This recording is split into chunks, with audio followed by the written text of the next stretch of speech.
hadith from our Prophet ﷺ says that we should cover our hair, and it's basically to cover our beauty, not to make a show of our beauty. It's basically to keep morality in the society. I think it's a good thing because I think sexuality can be a very distracting factor. We drive around, we see billboards with women plastered everywhere with really very revealing positions, postures, clothing. It's a distraction, and I think that it can desensitise people as well. And I honestly can say that I really feel less exposed and less under the gaze, under the light of being judged on what I look like, because I wear a scarf and because I do cover myself. I'd say firstly the observance of hijab is Islamic, and then the rationalisation would come later on after the experience of hijab. A lot of Muslim women, after wearing the hijab, they would tell you that they have increased self-esteem, a lot of self-confidence in themselves, especially because they are not judged by their physique or physical appearance, and also it gives them a sense of self-identity and self-concept. Saying how can you be a feminist and a Muslim woman, just like how can you be a feminist and a fundamentalist Christian? It's the same point. I find it liberating sitting here having a discussion with you, not being judged on the length of my skirt or the size of my breasts. Right. And to me, I've got that liberation through Islam.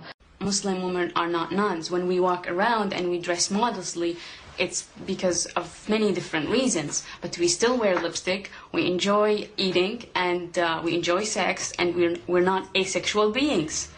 So what is, I think, very dangerous is that when one culture is assumed to be neutral, and I think that's what's happening, and veiling is not against the West. Veiling is against imperialism, because there's a difference between the West and imperialism. The West is a culture, it's a civilization, just like any other culture and civilization. But imperialism is when the West tries to tell the world that we are the standard and everybody else is ethnic. No, the West is as ethnic as Arab culture. If my choosing to wear 1 meter of cloth over my head scares you, then that's something that you're going to have to deal with, because I simply will not, I'm not going to back down, I'm not going to be passive, I'm not going to take the easy road. This is who I am. I'm here, I'm in your face, I'm happy to be the person that I am, and I have a contribution to make to society and the people around me. You know, how can I trust you? How can I get a feel for what you're saying if I can't see the entirety of your face? Well, let me ask you a question. How do you get a feel for what somebody's saying when you talk to them on the phone? And we use telephones like constantly nowadays. People use the internet. Covering yourself is something that's natural to us. We cover parts of ourselves that we think is not for public consumption. And if people differ on what that modesty is, I think that's totally fine, and I don't see why anyone should have a problem with it. God has created this attraction between men and women. It's something natural, it's something normal, but within a certain context. And taking that into account, this is why I think the onus of modesty is placed on both. Both men and women are individually responsible for their actions, and both will be accountable on the Day of Judgment for what they do. This is what I find very ironic, that we try to seek liberation, that women here try to seek liberation through other means, but really they're not truly liberated, because they're not psychologically liberated. They're still worrying about what do men think, what has the latest fashion designer, who is almost always a man, what has he designed for women to look good in this particular season. Therefore we find that young women attempt to be things that they're not. We find a lot of bulimia.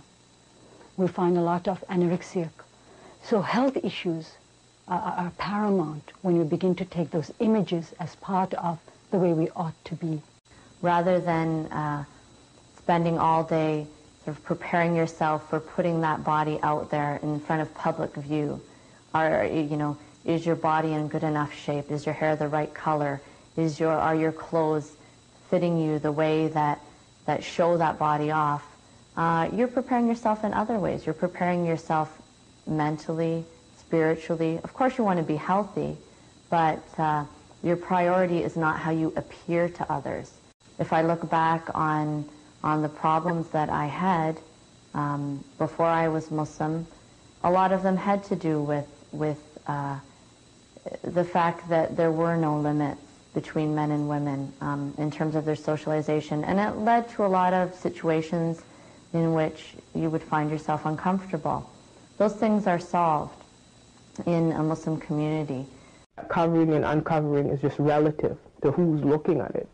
And, you know, the uncovering can be looked at in the same manner as covering, in the sense that you're being forced to uncover yourself. You don't have a choice in the matter. You have to do it if you want to be a part of this society. We have not been knowledge producers about ourselves. Knowledge has been produced about us from a frame of reference that is external to Islam and to our way of knowing ourselves and our identities.